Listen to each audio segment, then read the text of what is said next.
खबरों की तफसील में बात करेंगे। सिंध हुकूमत माली साल 26 का बजट आज पेश कर दिया है। माली साल 2025-26 का बजट पेश कर दिया गया। सिंध बजट का हजम 3,450 अरब रुपए मुख्तस किया गया है। माली साल 2025-26 में सूबाई सेल्स टैक्स सर्विसेज की मद में 388 अरब रुपए मिलने की तवक्को। नॉन कस्ट टैक्स महासिल से 52 अरब 55 करोड़ रुपए की रकम मिलने की तवक्को है। माली साल 2025-26 में बैंकों से 26 अरब रुपए कर्ज लिया जाएगा। मजीद जानते हैं ब्यूरो चीफ कराची अशरफ खान से। जी अशरफ, तफसीलात बताइएगा बजट के हवाले से। जी, यहाँ पे देखा जाए सिंध असेंबली में जो माली साल 2025-26 का जो बजट पेश कर दिया गया है। सिंध बजट का कुल हजम 3,450 अरब रुपए मुख्तस किया गया है और माली साल 26 का बजट जो माली साल 25 के पेश किए जो बजट से जो 13% जायद रखा गया है। बजट डॉक्यूमेंट्स के मुताबिक देखा जाए माली साल 2025-26 में बजट में सिंध की मजमी आमदनी 3,411 अरब रुपए मुख्तस की। 25-26 में सिंध का बजट जो है 38 अरब 45 करोड़ रुपए खसारे का बजट पेश किया गया है और ये भी बताया गया है कि सिंध बजट का जो 29% जो हिस्सा है वो बजट तरक्याती मंसूबे के लिए रखा गया है। माली साल 26 में जो है सिंध का तरक्याती बजट का कुल हजम जो है 1,018 अरब रुपए रखे जाने की तजवीज़ की गई है। तरक्याती बजट में सूबाई सालाना तरक्याती प्रोग्राम जो है 520 अरब रुपए मुख्तस किया गया है। इजला के लिए ADP जो है 55 अरब रुपए रखने की तजवीज़ है और बजट डॉक्यूमेंट के मुताबिक तरक्याती बजट में बैरूनी फंडिंग का तखमीना 366 अरब रखे जाने की तजवीज़ है और यहाँ पे सिंध बजट में वफाकी हुकूमत से 76 अरब 58 करोड़ रुपए की रकम मुख्तस की गई है। सिंध बजट में जो करंट कैपिटल अखराजात की मद में 281 अरब 67 करोड़ रुपए और करंट रेवेन्यू अखराजात की मद में 2,150 अरब रुपए मुख्तस किए गए हैं, जिसमें देखा जाए वफाकी मतलब यहाँ पे वफाक की जानिब से जो फेडरल ट्रांसफर है वो 2,095 अरब 57 करोड़ रुपए जो मुख्तलिफ मद में जो है वो मिलेंगे। सूबाई टैक्स महसूलात की मद में 288 अरब रुपए मुख्तस किए गए और माली साल 26 में सिंध बजट में जो है सूबाई सेल टैक्स और सर्विसेज की मद में 388 अरब रुपए जो है सिंध रेवेन्यू बोर्ड इकट्ठा करेगा और यहाँ ये भी लगाया गया है कि जो माली साल 26 में नॉन टैक्स महासिल से 52 अरब 55 करोड़ रुपए की रकम मिलेगी, जबकि माली साल 26 में फॉरेन प्रोजेक्ट असिस्टेंस से 366 अरब 74 करोड़ रुपए के मुख्तस किया गया है। दीगर वफाकी ग्रांट की मद में 76 अरब 58 करोड़ रुपए रखे गए और फॉरेन ग्रांट की मद में 10 अरब 83 करोड़ रुपए रखे गए। इस तरीके से जो मजमूई तौर पर अखराजात और आमदनी का अगर तखमीना लगाएं तो सिंध में नए माली साल का बजट जो है देखा जाए वो तकरीबन जो है 38 अरब 45 करोड़ रुपए खसारे का बजट पेश किया है और जो ये खसारा है वो बैंकों से कर्ज लेके पूरा किया जाएगा। अब यहाँ पे देखा जाए जो सवालात उठा रहे हैं जैसे कि जो अपोजिशन की जमात की जानिब से कहा जा रहा है, जैसे कराची की बजट की बात की गई है तो कराची में जो है जो बैरूनी फंड से जो है मजमूई तौर पर 97 अरब रुपए रखे गए हैं, जबकि सिंध गवर्नमेंट उसमें जो है कराची के प्रोजेक्ट के 13 अरब रुपए देगा। तकरीबन 110 अरब रुपए के 6 बड़े मंसूबे हैं जो कि जारी मंसूबे उस पर खर्च किए जाएंगे और बड़ी रकम जो मुख्तस की गई है उसकी वजह यही है कि जो पीपल्स पार्टी के चेयरमैन है बिलावल भुट्टो ने भी कहा था कि कराची के जो इंफ्रास्ट्रक्चर और दीगर प्रोजेक्ट है उनको जल्द अज जल्द मुकम्मल किया जाए। ठीक है अशरफ खान, आप हमारे साथ ही मौजूद रहिए। चेयरमैन कागजी बाजार एसोसिएशन याकूब बाली हमारे साथ मौजूद हैं। शुक्रिया बाली साहब, आपने हमें ज्वाइन किया। कहिएगा कि विफाक के बजट से तो ताजिर इतने मुतमईन नहीं हुए, सूबाई बजट जो है वो क्या मुतमईन कर सका आप लोगों को? याकूब बाली साहब से हमारा राब्ता मुनक़ता हुआ है। अशरफ खानी हमारे साथ मौजूद हैं, उनसे जानेंगे। अशरफ खान, ये कहिएगा कि सबसे बड़े मसाइल जो कराची शहर के हैं वो बिजली का है, सीवरेज का है, साफ पानी का है। क्या आप समझते हैं कि बजट में इनके लिए इतनी रकूम रखी गई है कि कराची वाले कुछ सुख का सांस ले सकें आने वाले साल में? ये अहम सवाल है ये। देखा जाए कराची के इंफ्रास्ट्रक्चर डेवलपमेंट के लिए बात की जा रही थी क्योंकि कराची के लिए कहा जा रहा है जैसे जमात इस्लामी MQM वो यही कह रही थी कम से कम 100 अरब रुपए रखे जाएं 12 महीने के अंदर जो है कराची के इंफ्रास्ट्रक्चर सड़कों के ऊपर, सीवरेज लाइन के ऊपर और पानी की सप्लाई की लाइन के ऊपर खर्च किए जाएं। लेकिन देखा जाए कराची की जो डिमांड है आबादी के लिहाज से इस वक्त 1 अरब 10 करोड़ गैलन पानी की तलब है। ठीक है अशरफ खान, आप हमारे साथ ही मौजूद रहिए। याकूब बाली ने हमें ज्वाइन कर लिया है। सर, बहुत शुक्रिया आपके वक्त का। कहिएगा सूबाई बजट से क्या उम्मीदें थी, कितना पूरा उतरा ये बजट आपकी उम्मीदों पर? सर, हमें तो ये लगता था कि भाई गरीबों के लिए, जो आम लोगों के लिए ये अच्छा बजट होगा, लेकिन जो बजट आया है उस पर तो बेचारे तमाम लोग जो परेशान हो गए हैं कि कारोबार किस तरह करेंगे, बिजली का क्या होगा, किस पानी का क्या होगा, किसी मामले में भी कोई रिलीफ नहीं दिया गया। अब आप देखो जिसमें बिजली इतनी महंगी दी जा रही है, जो सोलर सिस्टम से लोग फायदा उठा रहे थे कि चलो हमें इससे आसरा थोड़ा सा है, इसको इसमें सोलर में रिलीफ देना चाहिए, उसमें 18% टैक्स लगा रहे हो, तो ये पब्लिक तो मरी जाएगी। वैसे ही बिजली और महंगी हो रही है और पेट्रोल और महंगा होना है, तो भाई पब्लिक को रिलीफ क्या मिला? कुछ भी नहीं, वैसे ही मर रहे हैं। अब कारोबार जो थोड़ा बहुत चल रहा था वो भी बैंड हो जाएगा। अब बिजली नहीं, गैस नहीं, पानी नहीं, और उसके बाद पब्लिक को बोल रहे टैक्स दो। अब 2000 करोड़ का जो इन्होंने टैक्स इन्होंने लगा दिया है, 6500 करोड़ का जो अरब का जो टैक्स है वो खसारे का लगा दिया है। तो मेरे भाई पब्लिक को रिलीफ क्या दिया? अब जो हमारे हुक्मरान हैं उनको 500% आप वो तनख्वाहें बढ़ा रहे हैं और इनको रिलीफ दिया जा रहा है और पब्लिक को मारा जा रहा है। भाई आप जो आवाम के लिए रिलीफ चाहिए या हुक्मरानों के लिए? हम ये चाहते हैं कि भाई हमारा तो यही रिक्वेस्ट है आर्मी चीफ से कि भाई जो हुक्मरान है उनसे टैक्स लिया जाए, उनके जो चीजें हैं उनको रिलीफ खत्म किया जाए, पब्लिक का नहीं। अच्छा वारिस साहब, ये कहिएगा कि जो बजट आया है और टैक्सेस की भी जाहिर है भरमार हुई है, क्या समझते हैं इंटरनेशनल मार्केट में कम्पीट करना कितना मुश्किल हो जाएगा एक ताजिर के लिए? भाई किसी भी मुल्क के लिए जो है ना सबसे बड़ा जो सरमाया जो डॉलर वगैरह आएंगे वो सिर्फ एक्सपोर्ट से आते हैं जी। अब आप एक्सपोर्ट कम कैसे कर सकते हैं? नामुमकिन बात है, क्योंकि एक्सपोर्ट के लिए हम किसी भी मुल्क से जो है ना कम्पीट नहीं कर सकते। हमसे तो अच्छा बांग्लादेश है, हमसे तो अच्छा इंडिया है, हमसे तो अच्छा छोटे से छोटे मुल्क भी है वो हमसे ज्यादा अच्छे हैं जो पब्लिक को बिजली जो है ना मुफ्त दी जा रही है। अब आप बताओ, ईरान हमारे बराबर में हमको मुफ्त बिजली देने के लिए तैयार है, क्यों नहीं ली जा रही है? जब तक ये बिजली का मसला या पेट्रोल का मसला हल नहीं, पेट्रोल हमें बिल्कुल मुफ्त कम दामों में दिया जा रहा है, ईरान से मिलने के लिए तैयार है, लेकिन क्यों नहीं लिया जा रहा?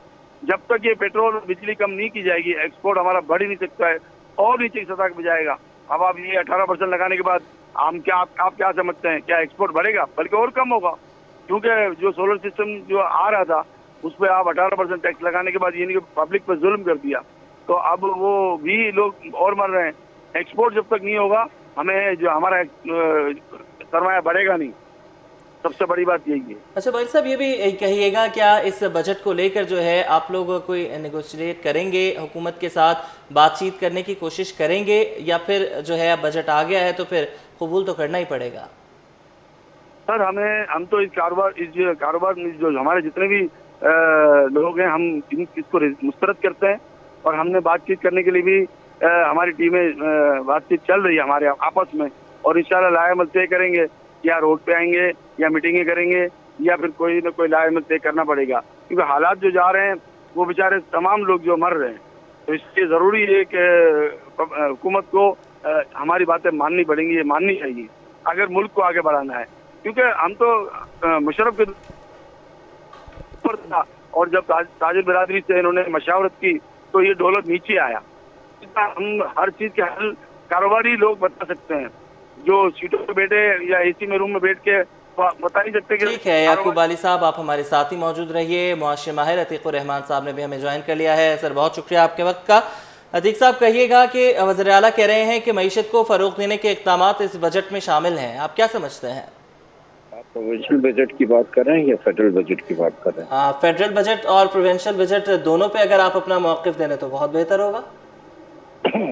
देखिए, जहाँ तक फेडरल बजट की बात है तो उसमें जो जीडीपी ग्रोथ का टारगेट रखा गया है उस पर मैंने कई दफ़ा बात की और मैंने कहा है कि मुझे समझने से कासिर हूँ कि ये 4.2% का जीडीपी जो ग्रोथ है ये कैसे अटेंड होगा, और ये कहते हैं इसकी सपोर्ट होगी एग्रीकल्चर सेक्टर से, इंडस्ट्रियल सेक्टर से और सर्विसेज सेक्टर से। ये सारे वीक सेक्टर है इस वक्त इकोनॉमिक में, इस वक्त एंजाइटी है काफी। ये इस पोजीशन पर नहीं है कि ये सपोर्ट कर सके, तो हमें कुछ ना कुछ ऐसा करना होगा जिसपे हम फिस्कल डेफिसिट्स और बजट डेफिसिट से बाहर निकले। और उसके निकलने का एक ही तरीका है कि हमें अपनी एग्रीकल्चर को इम्प्रूव करना है, अपनी इंडस्ट्रीज को, मैन्युफैक्चरिंग को इम्प्रूव करना है, अपने इन्फ्लेशन को कंट्रोल करना है और कॉस्ट ऑफ प्रोडक्शन को रिड्यूस करना है, डायरेक्ट टैक्सेस को बढ़ाना और इनडायरेक्ट टैक्सेस को कम करना है। एक आम आदमी पे बहुत बड़ा बर्डन है इस वक्त टैक्सेस का और एक्स्ट्रा टैक्सेस का, तो वो टैक्सेस के बर्डन को कम करने के लिए हमें इनडायरेक्ट टैक्सेस को जितना हो सके वो कम करें ताकि उसको रिलीफ मिले। और हम डायरेक्ट टैक्सेस की तरफ से जाए ताकि सब लोग मिलकर कंट्रीब्यूट कर सकें। इस दफा हो रहा ये है कि 3% जो टैक्स पेयर्स हैं वो पूरी 95% of the revenue and target of the FBR को पूरा करने में लगे हुए हैं। ये तमाम चीजें हैं जो बड़ी क्रिटिकल हैं और इस पर गौर करने की जरूरत है। सैलरीड क्लास को रिलीफ देना चाहिए, जिस रिलीफ का ऐलान किया गया, it is too little and too small and too late. इसमें इनको रिलीफ देने की जरूरत है और सर्विसेज सेक्टर को इम्प्रूव करने की जरूरत है।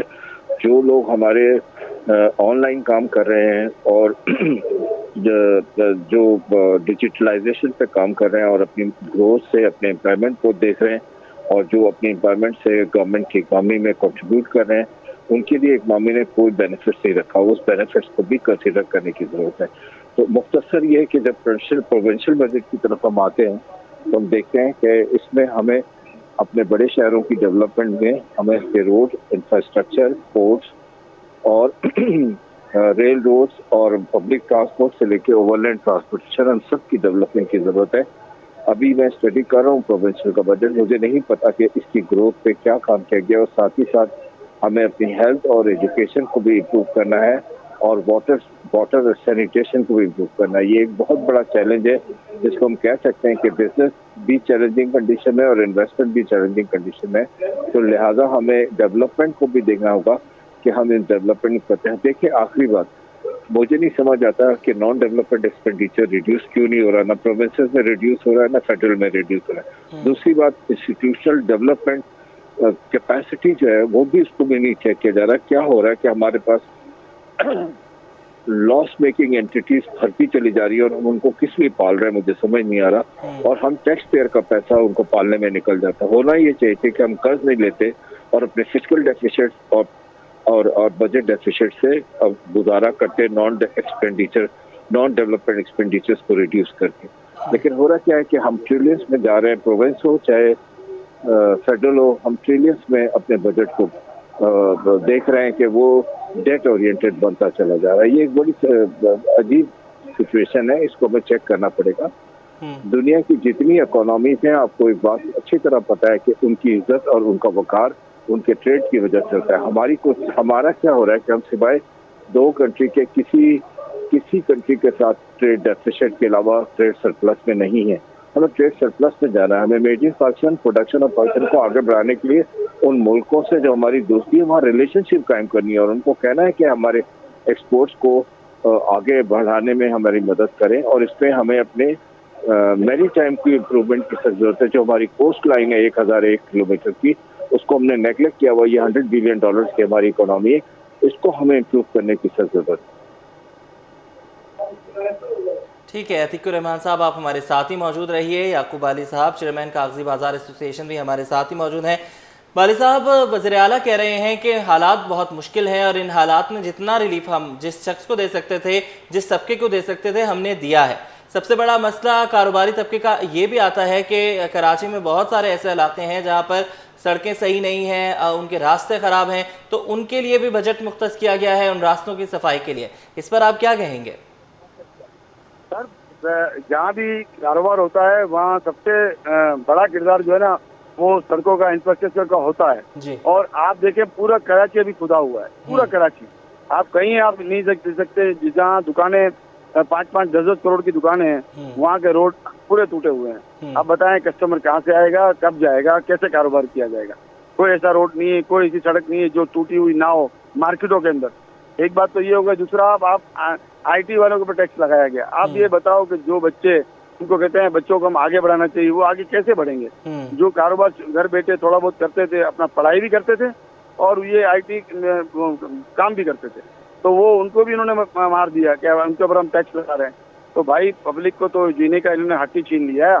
तो अब आप बताओ कि पब्लिक जाएगी कहाँ? और आप जब तक ये सड़कें नहीं बनेंगी, कारोबार कहाँ आगे बढ़ेगा, कस्टमर कहाँ से आएगा? ये तो मतलब चल ही रहा है। अल्लाह करे अगर ये कह रहे हैं कि हम इस बजट में सड़कें बना देंगे तो इनकी मेहरबानी है अगर कर सकते हैं। बिल्कुल मेहरबानी होगी। बहुत शुक्रिया याकूब अली, चेयरमैन कागजी बाजार एसोसिएशन, आप हमारे साथ थे। इसके अलावा मुआशी माहिर अतीकुर रहमान साहब ने हमें ज्वाइन किया, आपका भी शुक्रिया। और ब्यूरो चीफ अशरफ खान हमारे साथ मौजूद थे, आपका भी शुक्रिया। आपको बताएं, सिंध के बजट में कराची की सुन ली गई। बजट में कराची के बड़े मंसूबों के लिए 110 अरब रुपए से जायद मुख्तस, कराची इंफ्रास्ट्रक्चर डेवलपमेंट के लिए 12 अरब रुपए, नए तरक्याती मंसूबों के लिए 15 अरब रुपए मुख्तस। कराची की इलेक्ट्रिक बसों के काफिले में अगस्त 2025 तक मजीद 100 बसें शामिल की जाएंगी। जी बिल्कुल, सिंध के बजट में कराची की सुन ली गई है। कराची के लिए बहुत कुछ रखा गया है। बजट में कराची के बड़े मंसूबों के लिए 110 अरब रुपए से ज़ायद मुख्तस किए गए हैं। अवाम क्या कहते हैं, इस पर जानने के लिए हमने रब्ता किया है जावेद कायम खानी से। जावेद, बताइएगा, अवाम मुतमईन है आज पेश होने वाले बजट के हवाले से? बिल्कुल जी, नया बजट जो है वो हर साल आता है और इसी हवाले से कराची के लिए जो है वो वफाक की जानिब से भी जो है ग्रांट दी जाती है और सिंध हुकूमत जो बजट पेश करती है उसमें जो है मुख्तलिफ मनसूबों के हवाले से जो है वो बजट के अंदर हर साल से इजाफा किया जाता है। और उसके साथ साथ इस दफ़ा जो इंफ्रास्ट्रक्चर की जो बात की गई है यकीनी तौर पर खुशाइन है। टैक्स जो है वो भी जनरेट किया जाएगा ज़्यादा, उससे उस हवाले से भी जो है वो टैक्स के इसमें बजट में बताया गया है। लेकिन कराची के हवाले से जो ज़्यादा परेशान कुन बात है वो सबसे ज़्यादा इंफ्रास्ट्रक्चर, इसलिए कि सड़कों की हालत अबतर है। शहरी जो है वो अजियत में अपनी ज़िंदगी गुजारते हैं और इसके साथ साथ जो सीवरेज का निज़ाम है वो पूरे शहर में जो है वो दरम बरम है, जिसके बाइस पीने का जो पानी है सीवरेज की वजह से वो भी मुतासिर, उसके साथ साथ सड़कों की हालत भी मुतासिर होती है और जो बेसिक नीड्स हैं, सहूलियात हैं, उसका फुकदान जो है वो कराची के शहर में दिखाई देता है। कराची के शहरी उससे दूर होते हैं। ताजिर जो की जानिब से तो यकसर इस बजट को जो है वो खसारे में ही कहा गया और इसे टैक्स बढ़ाने के बाद जो है वो ताजिरों की जानिब से इससे कहा गया कि ये आवाम बजट नहीं बल्कि इसमें सिर्फ जो है वो आवाम को सुनहरी ख्वाब दिखाए गए हैं, वो गुज़िश्ता कई अरसों से दिखाए जाते हैं। कोरंगी में मौजूद हैं मुख्तलिफ मकतबा फ़िक्र से लोग मेरे साथ मौजूद हैं, तमाम से बात करेंगे। हमारे साथ सबसे पहले यहाँ की एक मौजूद शख्सियत हैं और मोबाइल मार्केट एसोसिएशन को भी ऑन करते हैं, उनके चेयरमैन हैं इरफान साहब। इनसे जानते हैं, इरफान साहब मैं बताइएगा कि बजट जो है आप एक आम शहरी है उसको कैसे देखते हैं, इस बजट को कराची के हवाले से कैसे देखते हैं और अपने कारोबार के हवाले से भी इस बजट को कैसे देखते हैं? इसलिए कि इसमें जो है वो मुझे तो ऐसा लगता है कि सिर्फ सरकारी जो एहलकार हैं या सरकारी लोग जो हैं मुलाजिमीन हैं उनको जो है वो तूल दी जाती है, उनको बेनिफिट्स भी जाते हैं, उनकी सहूलियात भी दी जाती हैं, लेकिन यकसर एक मजदूर जो है, मजदूर तबका, ताजे तबका, एक छोटा दुकानदार जो है मुतासिर ही होता है इससे। बिल्कुल देखें जी, हम तो पहले ही बहुत मुतासिर हैं टैक्स के हवाले से। तो पहले अभी देखें, पहले भी गवर्नमेंट ने वफाक जो टैक्स लगा देती है, अभी सोलर प्लेटों पे टैक्स लगा दिया है। बिजली है नहीं, पानी है नहीं, यहाँ पे टैक्स रखते जा रहे हैं। तो हमारी तो आवाम पहले ही परेशान है। अभी इन्होंने जो तरक्याती कामों बजट बढ़ाया, अल्लाह करे कि ऐसा हो जाए कि हमारे तरक्याती जो हम जो टैक्स देते हैं वो आवाम के ऊपर लग जाए। हमें उम्मीद है कि इंशाल्लाह आपके लग जाए, शायद क्या आने वाले दिनों में और बेहतरी की तरफ आ जाए, लेकिन ऐसा होना कुछ नहीं है। वाकई ये लॉलीपॉप ही है, पहले भी वफाक लॉलीपॉप देती रही, अभी लॉलीपॉप ही देगी इंशाल्लाह। बिल्कुल जी, यानी कि वफाक की जानिब से मंसूबे दिए जाते हैं, सिंध उस पर जो है वो अमल दरामद कराने की कोशिश करता है। मंसूबे तो दिए जाते हैं लेकिन फंड्स जो होता है उसमें खुर्द बुर्द होती है, वो मुकम्मल तौर पर पहुँच ही जाते हैं। ऐसे ही रोना जो है वो रोया जाता है हुकूमतों की जानिब से भी और आवाम जो है वो यकीनी तौर पर इससे यकसर जो इससे मुतासिर होती है। अच्छा मुझे बताएं, क्या वाकई जो मंसूबे बनाए गए हैं कराची के लिए, इससे पहले भी मंसूबा बताया गया? आपके घर क्या इस कोरंगी में पानी और सीवरेज का निज़ाम, यानी कि पूरा कोरंगी अगर आप देखें तो कोई एक मरकजी सड़क इसे मेरे ख्याल में कुछ 4 किलोमीटर की सही होगी, उसके अलावा यहाँ कुछ भी सही नहीं है? बिल्कुल भी नहीं है। आप चेक कर सकते हैं, विजिट कर सकते हैं। चारों तरफ के रोड टूटे हुए हैं, पानी हमें मिलता नहीं है। टोटल अगर पानी हमें मिल भी आता तो उसके अंदर बदबू इतनी आती है कि हम इस्तेमाल नहीं कर सकते उसको। और रही बजट की बात, भाई बजट की तो मेरी तक 40 साल उम्र होने को आ गई, लेकिन जब ये बजट आया टेंशन नहीं लाया हमारे लिए, कभी फ़ायदा नहीं लाया। जब ये बजट आता हमारे लिए, आवाम के लिए टेंशन ही आती है। बिल्कुल जी, आवाम के लिए जो है वो टेंशन ही आती है जब भी बजट आता है। एक मौमर शहरी भी हैं यहाँ पर। मुझे बताएं कि आपका तो यकीनी तौर पे मुझे मेरी जितनी उम्र होगी इतना तो आपका इससे ज़्यादा तजर्बा होगा। कई बजट आपने कई दहाइयाँ देखी होंगी। तो क्या जो बजट के अंदर एक बात की जाती है कि आम शहरी जो है वो उसको रिलीफ दिया गया, महंगाई जो थी उसे कम कर दिया गया है, अब जो है वो दूध की नहरें बहाई जाएंगी, घर की दहलीज पर जो चीज़ें मिलेंगी, क्या वाकई अब भी ऐसे ही होगा कि जो अब इसलिए कि स्टेबिलिटी तो देखने में आई है कि हुकूमतों की जानिब से जो महंगाई एक बढ़ रही थी उसे एक जगह पर कंट्रोल करने की कोशिश की है, क्या वाकई उस तनासुर में जो बजट दी गई ये बेहतर है? सबसे पहले तो मैं C21 का शुक्रिया अदा करूँगा कि वो बजट के हवाले से राय अम्मा हमवार कर रहे हैं। और एक पैगाम दे रहे हैं वफाकी हुकूमत को कि 17,573 अरब रुपए का जो बजट है उसमें तरक्याती बजट तो कुछ भी नहीं रखा गया है, ना उसमें मेडिकल के ऊपर इतने पैसे रखे गए हैं, एजुकेशन पे भी नहीं रखे गए, गैर तरक्याती अखराजात पे ज़्यादा इजाफा किया गया। एक चीज़ अच्छी की है इन्होंने, दिफा पे पैसे अच्छे रखे और वो रखने भी चाहिए, उसकी हम हिमायत करते हैं। 25 अरब रुपए जो इन्होंने रखे हैं, बाकी तो ये खसारे का बजट है। ये मैंने तो कभी नहीं देखा लस बजट आया हो कभी। 3 किस्म के बजट होते हैं ना, सरप्लस होता है और खसारे का बजट है, ये तो बैलेंस बजट होता है। ये खसारे का ही देखा मैंने जब भी ज़िंदगी में, और आवाम को कभी मैंने इसमें खुश नहीं देखा। तो ये तो रोना ही है, हमेशा से लगा हुआ है। और कराची का हाल तो आपके आगे, ताजिर तबका परेशान है, लोड शेडिंग के देख लें, इंफ्रास्ट्रक्चर ख़त्म हो चुका है, पानी यहाँ मिलता नहीं है, गैस आती नहीं है, तो रोना ही रोना है भाई, इसमें क्या करना है।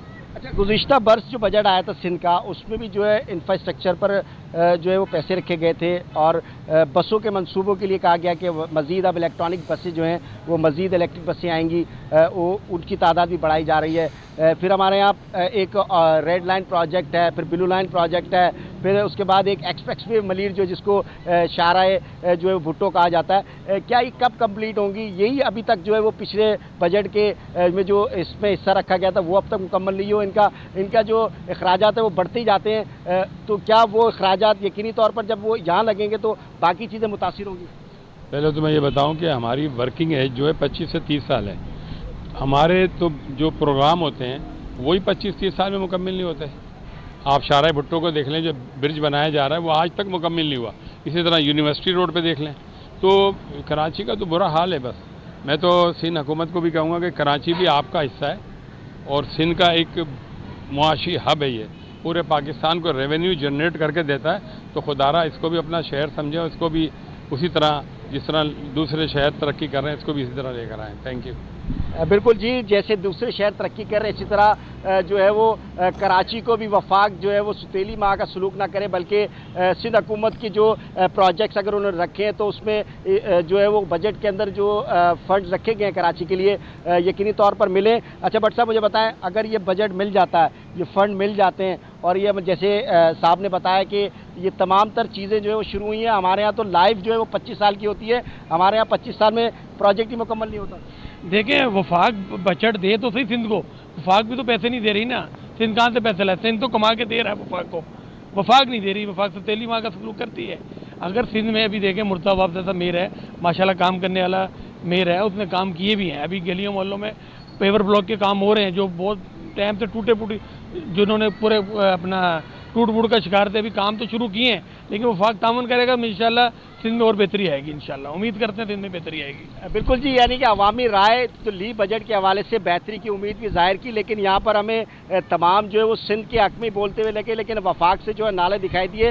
यकीनी तौर पर अगर कोई अपोजिशन से भी मिलता कोई राय देने के लिए इसको रंगी में, तो बेहतर बैलेंस होता कि जो मनसूबे शुरू किए गए थे वो अब तक उनकी तकमील नहीं हुई, तो उनके भी डिफ़ॉल्ट निकाले जाएँ, उनकी भी वजूहत जो है वो सामने रखी जाएँ, और इस बजट के अंदर जो रकम रखी गई है उसमें से भी उसका डिफरेंस निकाल के दीगर जो प्रोजेक्ट्स हैं, मंसूबे हैं, उन तक उस बची हुई रकम को दिया जाए ताकि बेहतरी लाई जा सके कराची के वासियों के लिए। और कराची के शहरी जो हैं वो यकसर उनकी निगाहें जो है वो वफाक की जानिब होती हैं कि कराची के साथ हमेशा से यही सलूक किया जाता है कि स्कीम्स अनाउंस की जाती हैं, लेकिन ग्राउंड पर जो है वो स्कीमें उन्हें मौसूल नहीं होती, नहीं मिलती, और ना ही जो है वो इंफ्रास्ट्रक्चर के अंदर बेहतरी आती है, ना ही उन्हें आज तक कभी पानी मिला है। दहाइयों से हुकूमतें यहाँ पर मौजूद हैं, सिर्फ हुकूमतें कर रही हैं लेकिन काम कोई नहीं कर रहा। जी ठीक है, बहुत शुक्रिया जावेद, आप कह रहे थे, आवाम से बात कर रहे थे, मिला जुला रद्द अमल जो है हमने देखा है। कुछ लोगों ने ये कहा है कि सिंध हुकूमत तो काम करना चाहती है लेकिन वफाक सौतेली माँ जैसा सलूक करता है।